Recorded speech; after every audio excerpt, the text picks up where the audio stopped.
Oi, turma. Bom dia, tudo bem? Então vamos lá, né, para nossa terceira aula de contabilidade geral, né? Conhecer aí a nossa contabilidade, conhecer o serviço dela, né, dentro das empresas, conhecer todo o conteúdo que a gente consiga aí verificar o quão ela é tão importante dentro da empresa. Então, origem e aplicação de recursos, né, é um ponto que a gente vem falando desde da nossa última aula, da aula passada, e só complementando um pouco mais desse conceito, né, que a gente está vendo aí, vemos que a origem de aplicação de recursos, ela vem de terceiros, recursos de terceiros, tá? Ela vem de recursos próprios. Vemos aí com isso, né?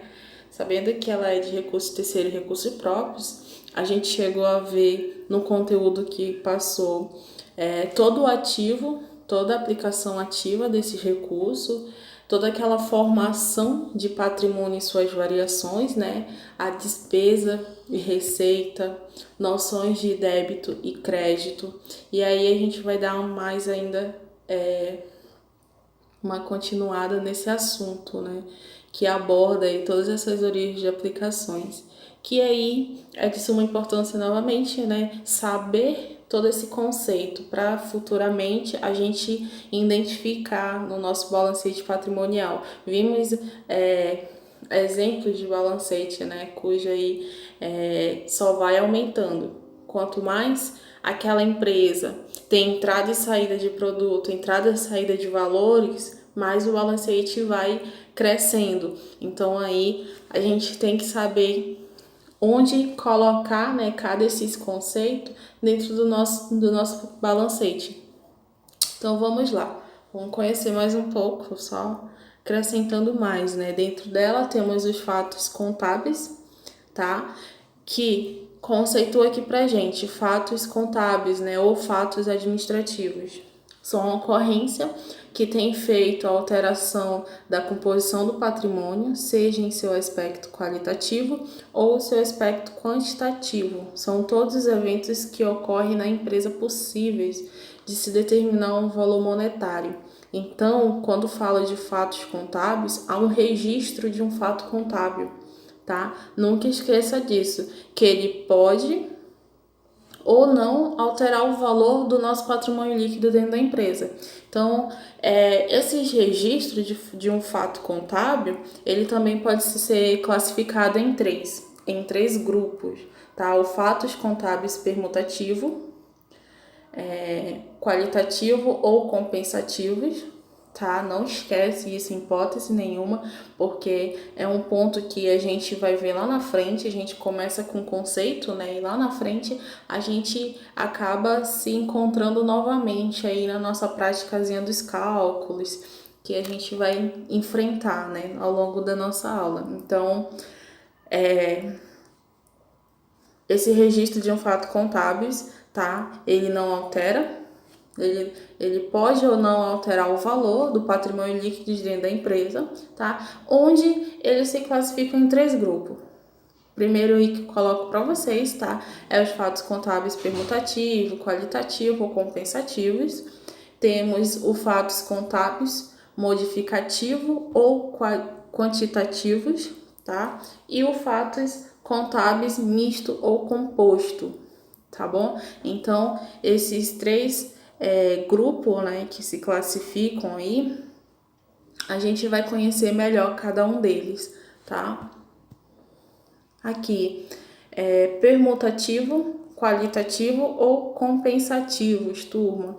Então, ele conceitua aqui pra gente que são fatos que arrecatam, né, uma troca de permuta entre elementos do ativo, do passivo ou de ambos.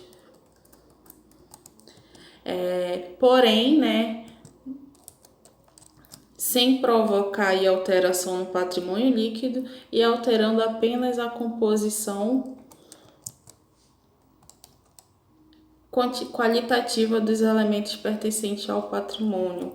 Então, o exemplo que eu coloquei aqui, né, pra gente. Temos aqui um quadradinho, onde a descrição aí vem de débito e crédito, tá? Só antes de eu dar continuidade aqui nesse nosso quadradinho, só ressaltando, tá, que permuta é uma troca recíproca, tá bom? É acordo de partes, troca entre proprietários, e aí entra bens, transferências, multas de alguma coisa entre seus respectivos proprietários, tá? Então, só ressaltando aí o significado de permuta, porque a permuta, essa palavrinha a gente ainda vai ver um pouquinho mais lá na frente, aí com certeza, às vezes a gente se pergunta, pode vir nessa pergunta, o que é permuta? Entra no contexto e a gente não sabe o significado dela, né?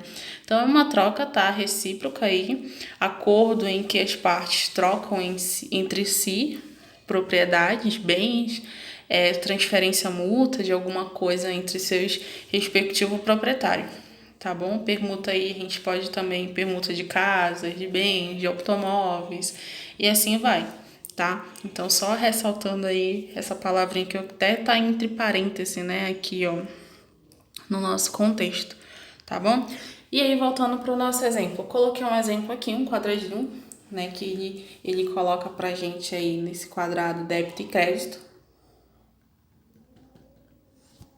Débito e crédito, opa, voltei sem querer.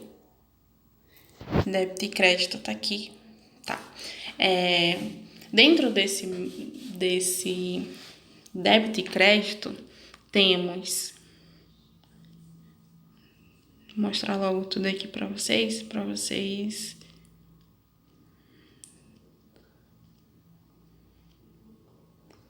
Temos dentro dele o ativo, tá? O ativo e a nossa permuta, que pode entrar aí dentro dele, do débito e do crédito, e nosso patrimônio líquido, né, como resultado total, tá? Um exemplo desse quadradinho que eu posso colocar para vocês. E dentro também do permutativo, qualitativo ou compensativos. O que pode ser? Por exemplo, digamos, lembra da Vilma, que fez toda uma movimentação no capital de comércio dela, na atividade comercial dela. Então, vamos usar esse nomezinho, né? O nome dela, Vilma. Ela compra uma máquina à vista. E ocorre aí nessa compra, né, da máquina dela que ela fez à vista, ocorre a permuta de um bem, que seria o dinheiro, né? Em dinheiro, ou por outro bem que seria em máquina, a maquininha. Então, débito e crédito, tá? E ambos desses elementos, do débito e crédito, todos eles são ativos dentro aí do nosso registro contábil, tá? Então, é um exemplo aqui por esse motivo que eu coloquei aqui o nosso débito e crédito, né? O nosso ativo, como eu falei para vocês, e a nossa permuta, tá? Que é uma identificação que ele aparece pra gente. O que seria? Se seria como é que entrou, na verdade, aquele valor, tá bom? Para dentro da empresa, ou como é que ele saiu aquele valor de dentro da empresa. Então, a identificação é essa. Lá na frente, a gente vai ver, eu vou mostrar para vocês uma folha de registro, onde a gente vai encontrar bastante nosso crédito e débito. Mas, por enquanto, eu coloquei esses exemplos aqui para a gente verificar através dele, tá? A gente ainda vai ver mais também exemplos desse lá na frente. Vou passar aqui. Aqui vem modificativos ou quantitativos. Então, ele conceitua aqui pra gente, né, que são fatos que alteram a composição do patrimônio e modificam, né, para mais e modificativos aumentativos, ou para menos, que fica modificativos diminutivos, a situação líquida da empresa, tá? Então, falando da situação, né? Falando aí do nosso modificativo aumentativo. Esse modificativo aumentativo, ele envolve uma conta patrimonial, tá? E uma conta de receita, aumentando todo o patrimônio líquido. Exemplo, receita de vendas, receita de aluguel e assim vai, tá bom? E aí temos o modificativo diminutivo. Esse diminutivo, ele envolve uma conta patrimonial e uma conta de despesa, gente. Então, ele vai diminuindo todo o patrimônio líquido da empresa, tá? Exemplos: pagamento de despesa em geral. O melhor exemplo que eu posso colocar para vocês. Tem o nosso ativo e tem o nosso passivo, né? E a gente sabe que dentro do nosso ativo ele vai somar e dentro do nosso passivo ele vai diminuir, subtrair, né? Então, assim entende-se o nosso modificativo aumentativo e o nosso modificativo diminutivo, tá bom? Então, outro exemplo. Vamos aqui para o nosso primeiro quadradinho, né? Qual é o nosso primeiro quadradinho? Coloquei umzinho aí pra gente saber que esse é o nosso primeiro quadradinho. Coloquei ele em vermelho pra gente não se perder. É que, gente, esse quadradinho aí, vocês observam que tá meio tortinho, né? Mas porque foi feito mesmo, digitado, então me esforcei aí pra fazer bem bonitinho pra vocês. Então, olha só. Primeiro exemplo, né? A gente sabe que modificativo e aumentativo é tudo que envolve uma conta do patrimônio, do patrimônio da empresa. Uma conta receita tá aumentando sempre o nosso patrimônio líquido. A gente sabe que, para exemplificação desse modificativo aumentativo, é toda receita de vendas, receitas de aluguel, tá? Então, ele ficaria da seguinte forma, da seguinte identificação. Dentro do débito, nossos ativos e nossas permutas, tá? E no crédito fica todo o nosso patrimônio líquido. Nosso patrimônio líquido, nossa receita, tá bom? Então, ó, ficaria dessa forma assim, tá? Vamos para o nosso segundo exemplo, o nosso modificativo diminutivo. Aqui, segundozinho exemplo. Então, ó. Cadê? Ele já inverte, turma. O que estava no crédito vai para o débito, tá? E o que estava no débito vai para o crédito. Ele só faz a inversão. E com diferencial, né? Porque todos que ficam no crédito é ativo, tá? Então, a gente tem esse diferenciado aí. Só faz a troca, mas ele tem uma visãozinha aí de no débito, que é patrimônio líquido, tá em despesa. Então não esquece, esse Dzinho aí ele não vai ser de débito, ele vai ser de despesa, tá bom? Então somente a trocazinha. Isso é interessante porque aqui, turma, a gente vê no modificativo ou quantitativo, né? Tanto no aumentativo como no diminutivo, a gente vê a parte teórica, as siglas, tá? As siglas que geralmente elas aparecem no enunciado de uma questão, no contexto. Então aí já ajuda a gente a entender quando entrar os nossos números, né, no lugar das nossas siglazinhas, tá bom? E aí vamos ver aqui o nosso misto ou composto, né? Porque aí eu coloquei para vocês 3 grupos, né? Então vamos aqui para o nosso segundo grupo, tá? Que são os mistos ou composto.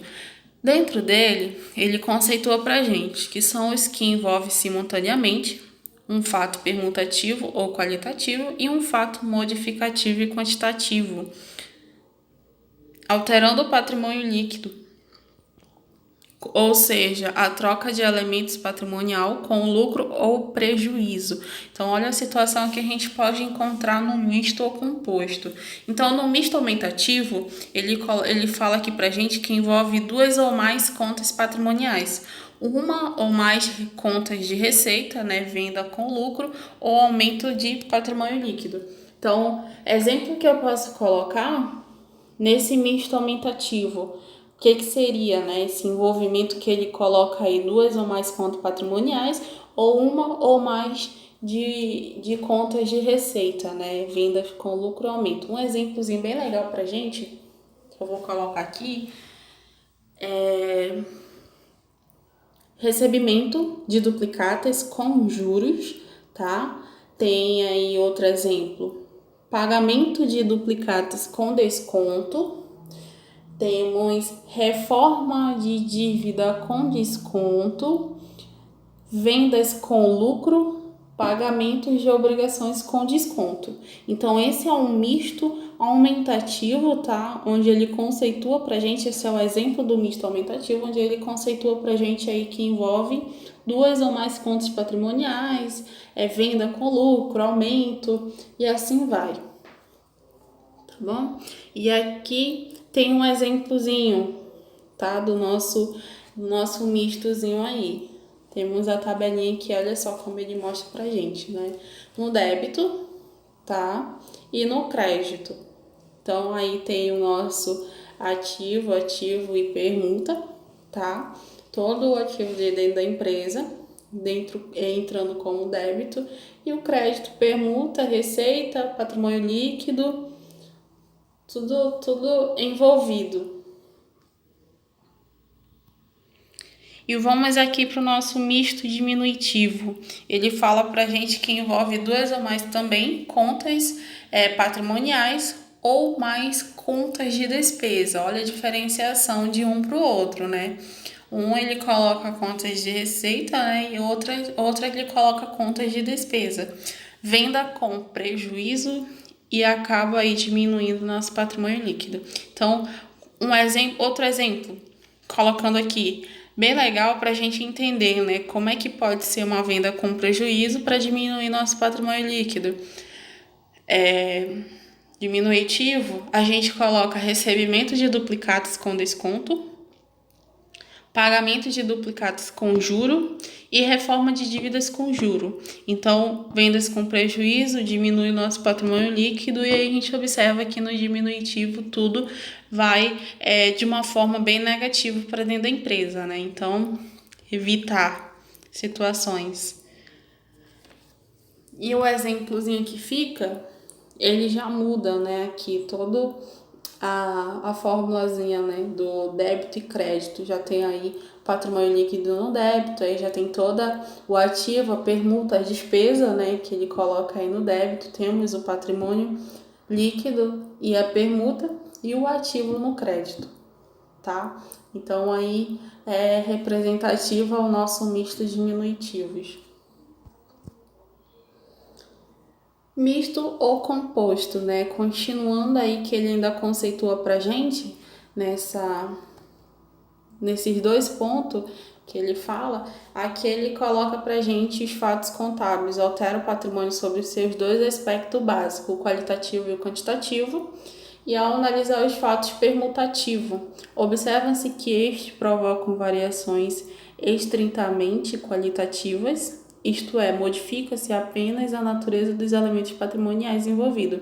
Então, esses elementos patrimoniais que eu coloquei são todos aqueles quadradinhos lá, turma, como exemplo para vocês, tá bom? E continuando, que ele coloca o patrimônio já desenvolvido, né? Já os fatos modificativos, os fatos mistos geram mudanças reais na expressão monetária da situação líquida, ou seja, provocam variações de natureza quantitativa. Uma observação para esse contexto, né, que ele fala aqui pra gente, é que não confundir o fato com um ato administrativo, o fatos contábil com um ato administrativo. Lembra que lá no início ele coloca pra gente fatos contábeis e coloca a observação também um ato administrativo? Só que nesse sentido, já envolvendo todo o misto diminutivo, o misto aumentativo e os outros que a gente viu, a gente não pode colocar essa situação na parte administrativa, porque somente os contábeis eles têm acesso a isso. Então, só essa observação, tá? O administrativo ele tem mais a base na parte de compras, de verificação, né, de despesa, compra. Então, o contábil não, e o contábil ele já verifica toda essa organização do que entrou e do que saiu.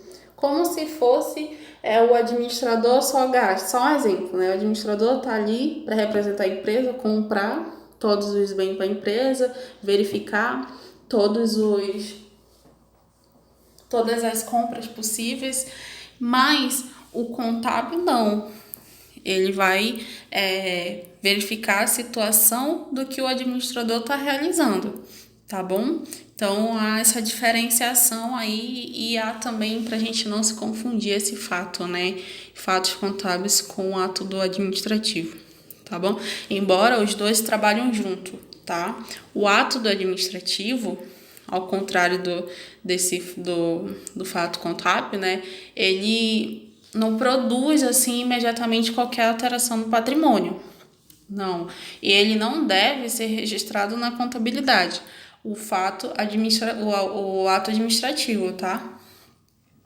E se for, né, contabilizado aí, ele tem que ser chamado, tá? Numa parte de operação extrapatrimonial, que é uma coisa da contabilidade que a gente também vai ver lá na frente, como conta de compensação, que entra no balancete, tá bom?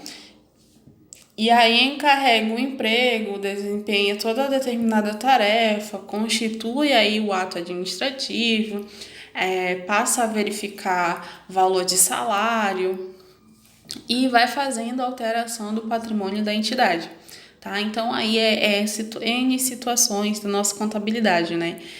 Cujo vamos verificar de pouquinho cada passo dela.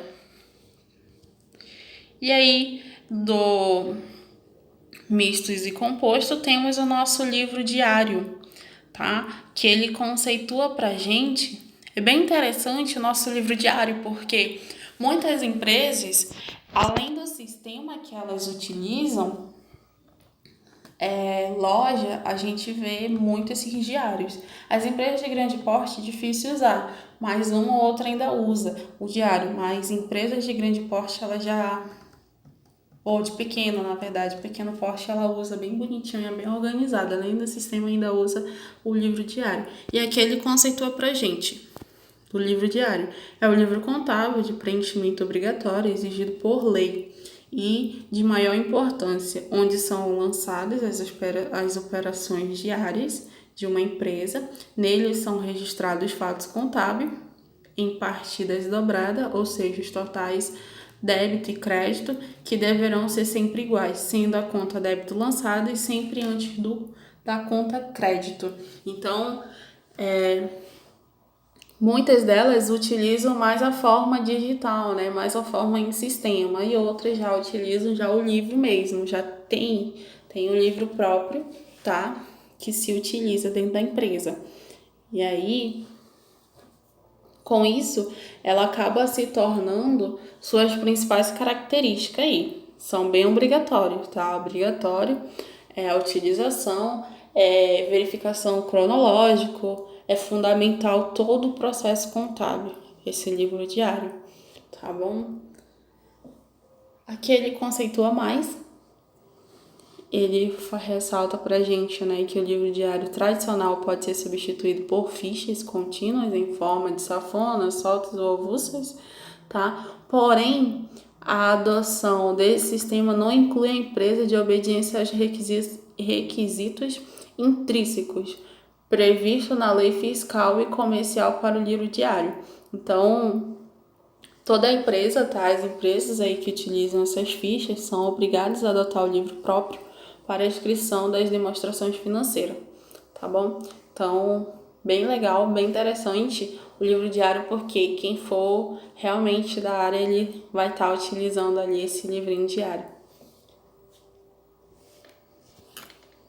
E aí, fala um pouquinho mais, né? Bem legal que ele conceitua mais pra gente aqui. Ele diz que é um resumo aí. O diário registra oficialmente todas as transações de uma empresa, sendo assim, é necessário que ele atenda a determinadas exigências e preencha certas formalidades. Esta formalidade tem a ver com sua apresentação exterior, formalidades extrínsecas, e com a escrituração, formalidades intrínsecas. O que é, né? Vocês devem estar se perguntando o que seriam essas formalidades extrínsecas ou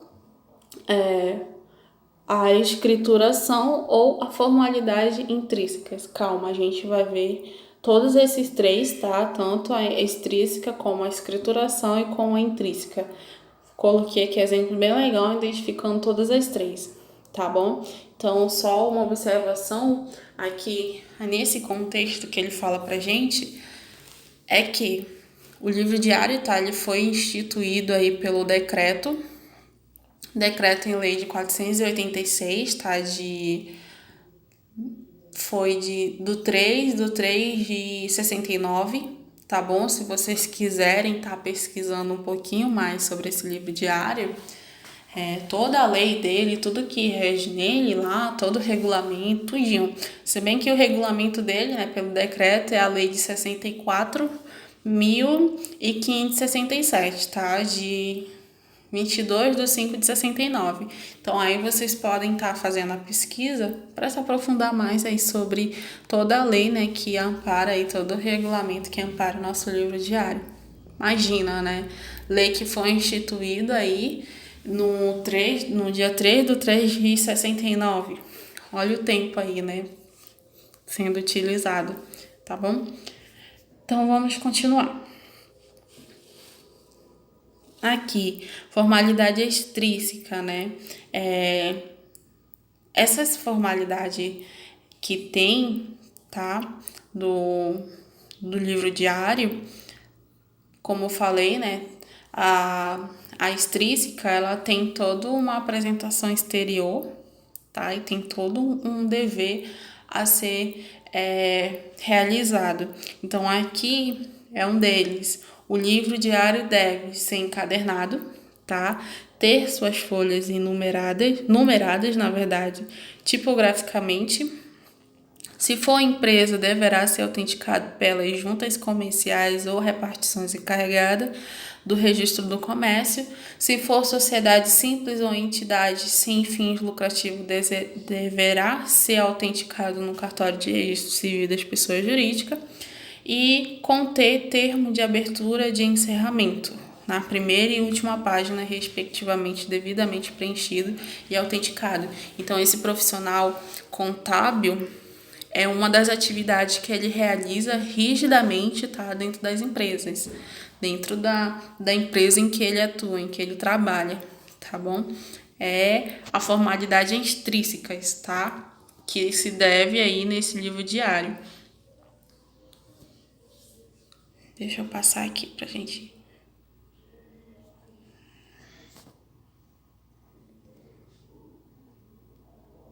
Aqui.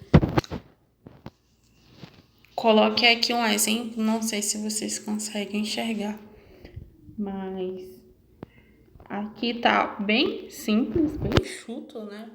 O exemplozinho, débito, caixa e a atividade desenvolvida, que aqui é representativo do nosso extrínseco.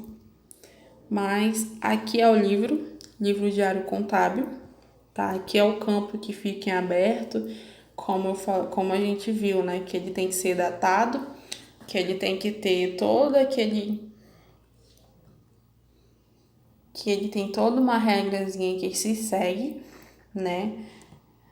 Nesse campo aqui que ele mostra pra gente. É bem interessante, a imagem tá bem ruim para mostrar para vocês, que triste. Mas aí é dessa forma, tá? Lá na extrínseca que a gente viu, né? Que ele tem que ser encadernado. Geralmente a gente já compra ele, já tem até identificação aqui, ó. E dentro dele se faz dessa maneira, tá? Ter folhas numeradas, tipo, graficamente. Se for empresa, a gente sabe que ela tem que ser autenticada pelas juntas comerciais ou repartições encarregadas no registro do comércio. E aí, se for sociedade simples ou entidade sem fins lucrativos, deve ser autenticado no cartório. Então, contém o termo de abertura tanto de encerramento, na primeira página, respectivamente até preenchida e até autenticada. Então, é interessante que quando se fecha o valor aqui embaixo, tu começa com o valor e na próxima página, é como se tivesse zerado aquele valor e tu começa tudo de novo. Então, aqui é toda a identificação da empresa, gente. Aqui é bem importante mesmo, tá? Para mais conhecimento aí. O triste é que a imagem ficou bem ruim, mas a gente vai ver a oportunidade mais lá na frente. Coloquei outros exemplos lá pra gente. E aí, ainda dentro da formalidade extrínseca, né? A gente vê aqui dois termos, né? O termo de abertura e o termo de encerramento, que lá na atividade ele mostrou pra gente. Então, aí ele no termo de abertura, ele coloca pra gente aqui que tem a finalidade, né, a se destinar ao livro, o número de ordem, o número de folha, afirma individualmente ou o nome da sociedade a que pertence, tá?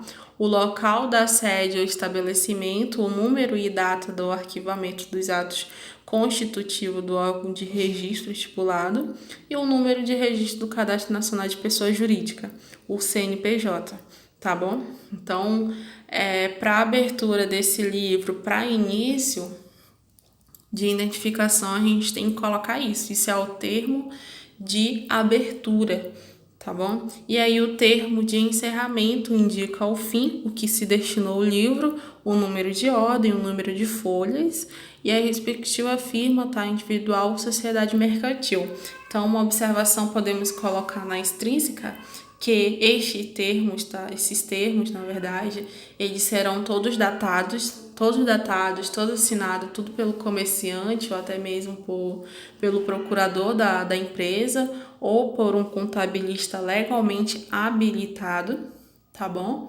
E aí tem na localidade que não há profissional, né, habilitado, mas infelizmente os termos ele tem que ser legalmente por um profissional habilitado, tá bom? Os termos também de abertura e encerramento, todos eles vão ser assinados pelos representantes, tá?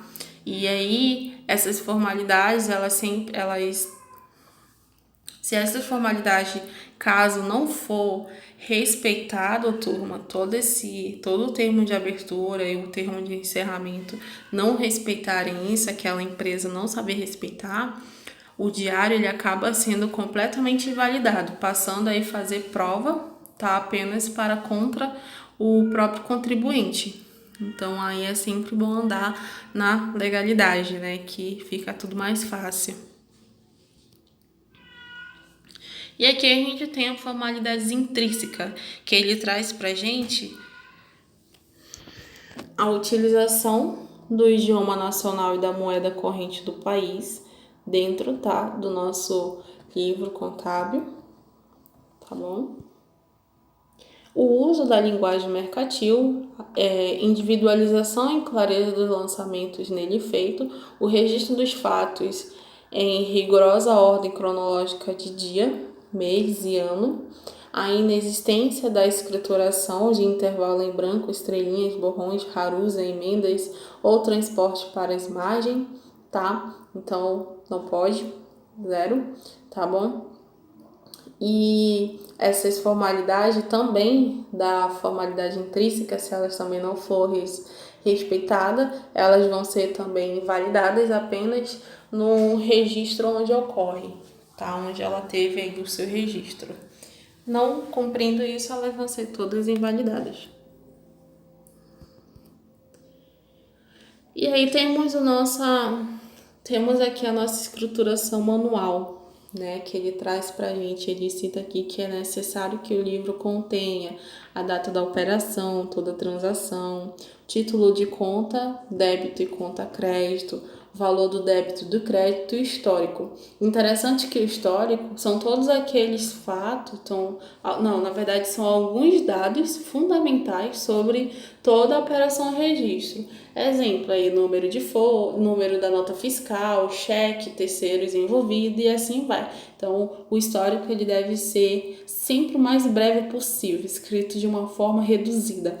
Como é que eu vou identificar a nota fiscal do fulano de tal? Então, toda empresa tem um contador, certo? E esse contador, ele já tem lá todo o modelo, né, de como a empresa tem que seguir, tá? Então, sempre vem primeiro o nome, a descrição do serviço, vem o número da nota fiscal, vem a sigla da não sei o que, nota fiscal, o valor da nota fiscal. Então, assim vai. Então, toda empresa ela tem um contador e o contador tem que ser o seu seguinte modelo, né, onde ele aplica dentro da empresa, tá bom? Então, no histórico, ele traz isso pra gente.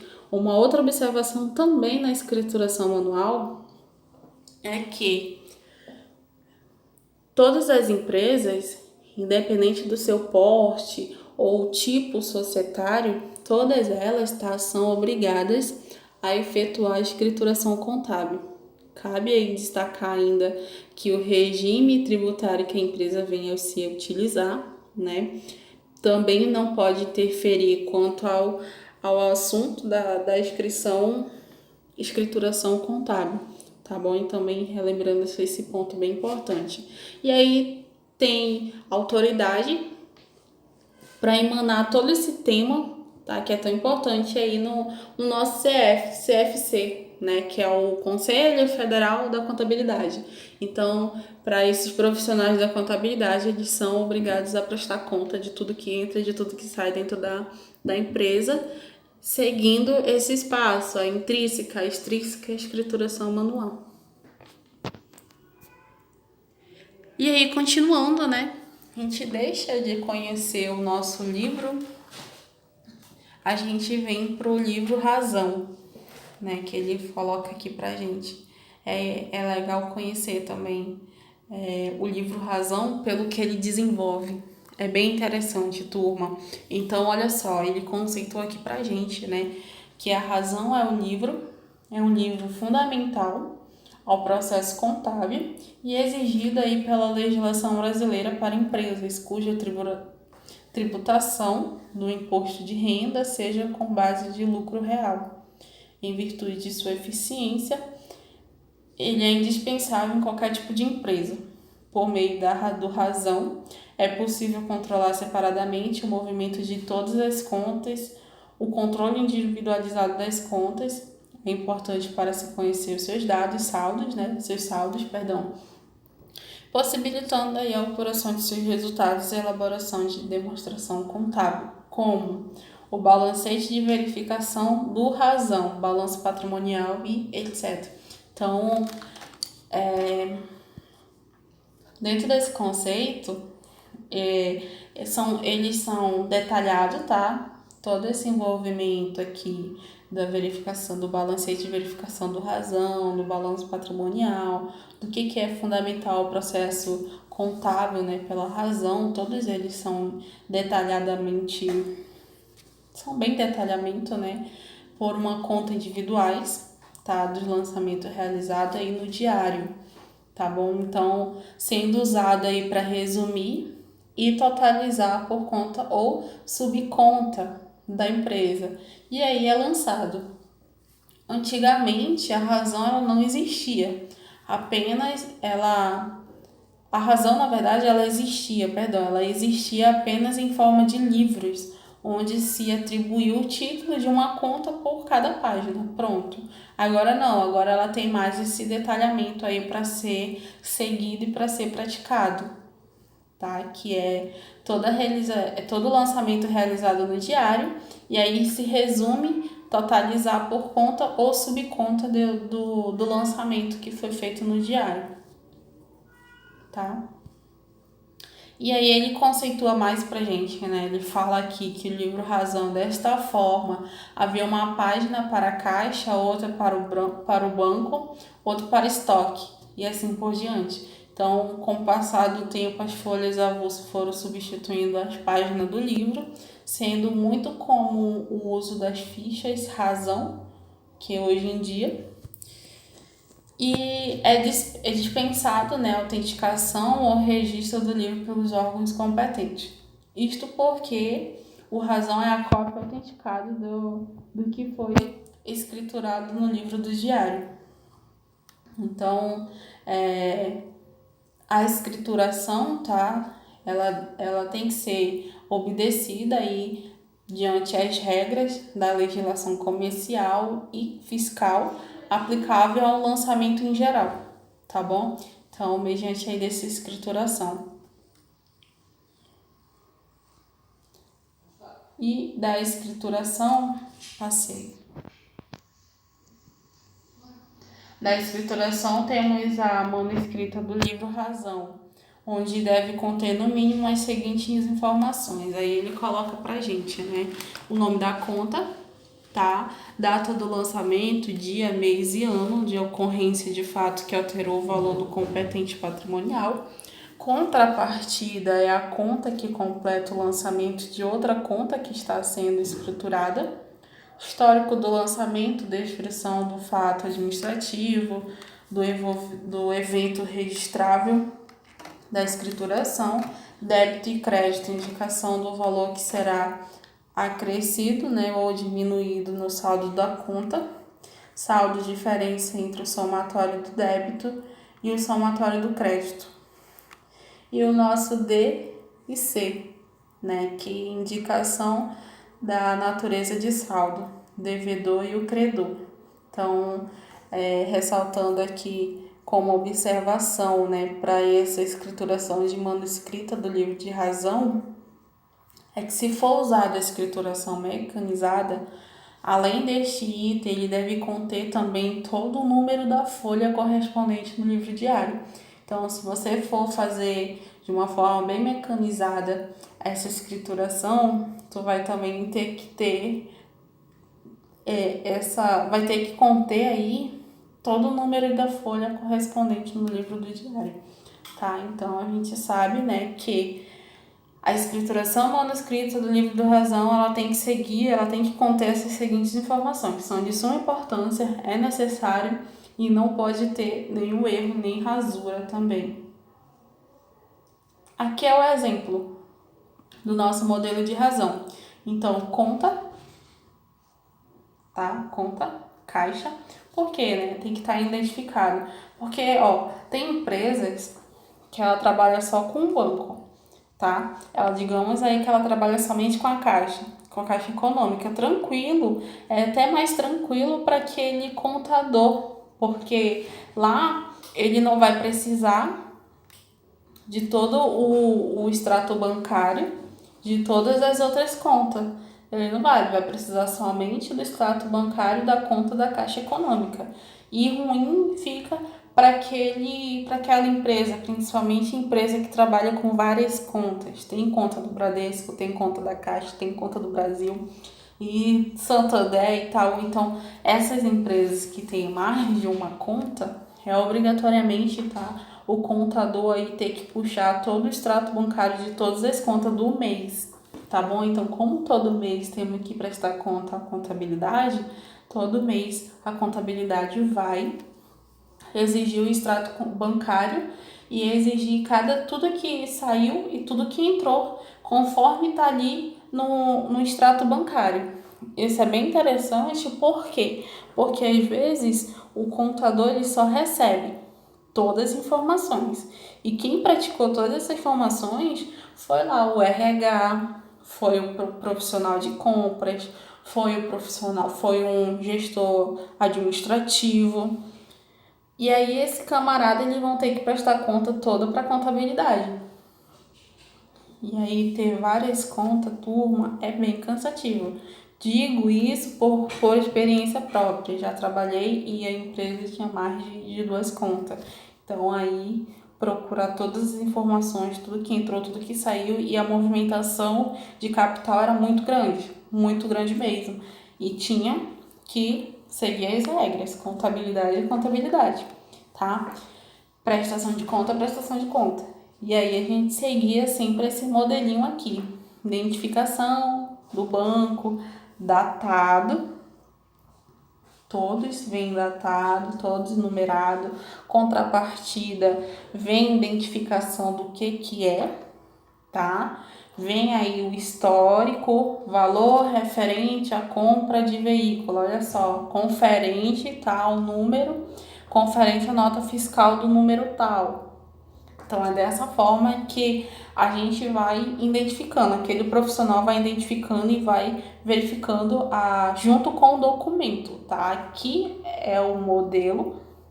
E aí, pegando o modelo, né, colocando em prática desse modelo, a gente também vai ter em mão o documento. Nesse documento vai ter que estar batendo o valor que se diz, né, igualmente no documento. Ambas as partes vai ter que estar batendo. Débito, se foi pagamento em débito, se foi em crédito, o saldo, tá? Começa com saldo. Muitas das vezes vai diminuindo, né? Débito tá entrando aqui e o nosso crédito tá saindo, e aí a identificação aqui no cantinho. Então é bem legal, gente, essa prática aqui. Quem realmente gosta da contabilidade não vê nenhuma dificuldade. Bem interessante. E aí, olha só, um outro exemplo, né? Um exemplo bem melhor que eu coloquei aqui para vocês. Porque lá ele estava enxuto, né? Na verdade, lá naquele outro, é um modelozinho que muitos utilizam assim padrão. Só que muitas das vezes ele aparece dessa forma. Por que dessa forma? Porque aqui ele já vem do sistema, gente. Aqui é um modelo de sistema, tá? Aquele modelo lá, ele é um modelo padrão, mas ele não é modelo de sistema, tá bom? Aqui já vem com modelo de sistema, também contendo aí pra gente total do nosso débito, total do nosso crédito e o saldo atual. A gente observa o saldo aqui desse exemplo, né? Olha só. Aqui a gente vê toda a movimentação de um mês, né, de dentro da empresa. E aí é notório que essa empresa de exemplificação aqui, ela é uma empresa de grande porte, para ter todo esse processozinho aí, né? Poxa, passou. Vou voltar aqui. Aqui, né? Então, olha só a movimentação no mês. Ó, Banco Bradesco. Aqui ele se trabalha com a Caixa Federal, Banco Itaú e o Banco Bradesco. Então, para a facilidade daquele contador, não houve movimentação, tá? Na Caixa Econômica Federal. A gente observa que os valores são os mesmos. Aqui, ó, 402 milhões, né? 631,11 centavos. Então, não houve movimentação aqui no Banco Itaú. Que legal, agência tal, conta tal, vem identificado dessa maneira, tá? E aí, no Banco Bradesco já houve bastante movimentação. E observa que todos eles, tá? Aparece conta, agência e conta, mas aí é aquele profissional que é responsável mesmo. E aí aparece tudo que foi recebido, tudo que saiu, tudo que recebeu novamente. Então, é dessa forma que o sistema gera pra gente. E aí é a visão geral da empresa, tá? E aqui temos, né, os nossos razonetes. Razão e razonete são a mesma coisa, tá? Razonete deriva aí do razão. Ele é uma versão bem simplificada, uma forma didática do razão. O razonete também é denominado gráfico ou conta em T. É bastante utilizado pelos contadores e por meio dele que são feitos registros individuais por conta. Então, voltando aqui. O razonete, tá? Ele foi criado para ser um recurso que ajude aí o entendimento da mecânica de todo o lançamento contábil, tá bom? No lado esquerdo do razonete são lançados todos os débitos, saldo devedores e saldo devedores, e no lado direito são lançados créditos, todos os saldo credores. Lembra lá do devedor e credor? Pois é, no razonete ele aparece dessa forma. Não esquece, guarda no coraçãozinho de vocês, que no lado esquerdo do razonete são lançados débitos, saldo e devedores, e no lado direito são lançados os créditos. Lançado débito, saldo, devedores, no lado direito, tá? No lado esquerdo, débito, no lado direito, crédito. Crédito, saldos, credores. Então, fica aí esse nome da conta na parte de cima do Tzinho, né? Acima do nosso T que ele mostra aqui pra gente, qual a conta, toda essa identificação. Então, só porque eu confundi, né? Então, só melhorando o que eu criei a confusão. É que lado esquerdo do razonete são lançados débitos, saldo, devedores, tá bom? E do lado direito são lançados os créditos, saldos, credores. Então, só corrigindo a confusão que teve aqui na minha cabeça, tá bom? E aí, conceituando mais o nosso razonete aí, tá bom? Ele fala aqui pra gente que, sendo assim, do lado do razonete registra-se todo o aumento ou do outro, né, as diminuições, e a natureza da conta que é determinada que um lado deve ser utilizado para aumentos e do outro lado, né, deve ser utilizado para diminuições. Toda a conta de ativo e todo o acréscimo do ativo são lançados do lado esquerdo do razonete. Lado do débito e toda a conta de passivo ou patrimônio líquido, bem como acréscimo, serão lançados no lado direito do razonete. Lado do crédito. Então, com isso, a toda a diminuição do ativo, tá? Será lançada aí do lado direito, e toda a diminuição do lado passivo, que será aí lançado do lado esquerdo do razonete. Em resumo, aí a importância do razonete é principalmente didática. Bem importante. Importante aí, principalmente também, né? É de forma didática e ajuda a gente entender, né, toda a operação da empresa com o modo de organização. Então, são processadas todas essas informações pela contabilidade. Na prática, a fonte de dados para obtenção do balancete é por fonte de balanço patrimonial e o nosso DRE, tá? E também tem o livro do diário. Tem aí uma visão também para colocar, né? Porque assim, a gente faz todo esse registro diante de um sistema. Então, aquele contador, ele trabalha com o sistema. E esse sistema é igualzinho à nossa teoria. A gente tem que saber identificar o que é um ativo, a gente tem que saber identificar o que é um passivo, a gente tem que saber o que seria um débito, o que seria um crédito, o que seria um devedor e um creditor, né? Acreditar, devedor e creditar. Então, assim, a gente tem, na verdade, que saber todo esse conceito da contabilidade, porque no sistema, o sistema vai estar lá. Se tu não saber o conceito, tu não vai saber colocar no sistema para o sistema no final te dar um resultado. E quando ele te dá um resultado, em um resultado bem interessante em forma de balanço patrimonial da DRE, livro diário também. Então aí, ressaltando isso, que é um ponto bem importante, tá bom? E aí vamos praticar, né? Temos exercícios para se resolver lá na nossa plataforma. Dúvida, gente. Se vocês tiverem dúvida, me pergunte, tá? No grupo, tá bom?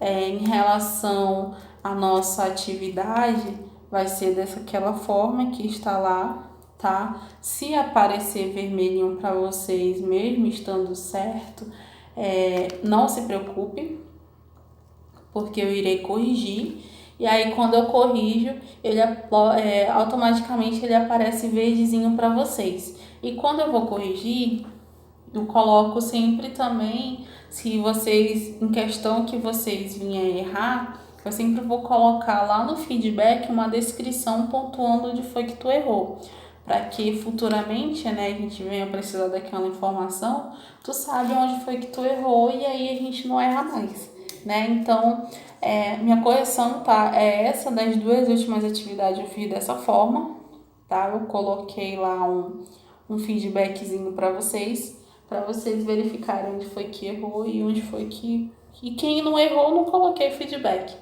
tá bom? Então, paciência, né? Vamos seguir aqui o nosso estudo. Eu espero que vocês estão conseguindo acompanhar aí. Qualquer coisa, vocês me dão um feedback. E se não tiver, pode perguntar aí no nosso horáriozinho de aula. Pode estar tirando dúvida que eu vou estar à disposição sempre, tá bom? Então, é isso. Atividade, exercíciozinho lá na nossa plataforma. Segue o mesma linha de raciocínio. Atividade valendo 1 ou 2 pontos. Lembrei que, deixa eu ver, na quinta-feira é feriado, né? Se eu não me engano, dia 11. Então, dia 11 não vai ter conteúdo e não vai ter atividade, tá bom? E aí, na sexta, a gente volta normalmente, tá? Então, bom dia, bom estudo para vocês.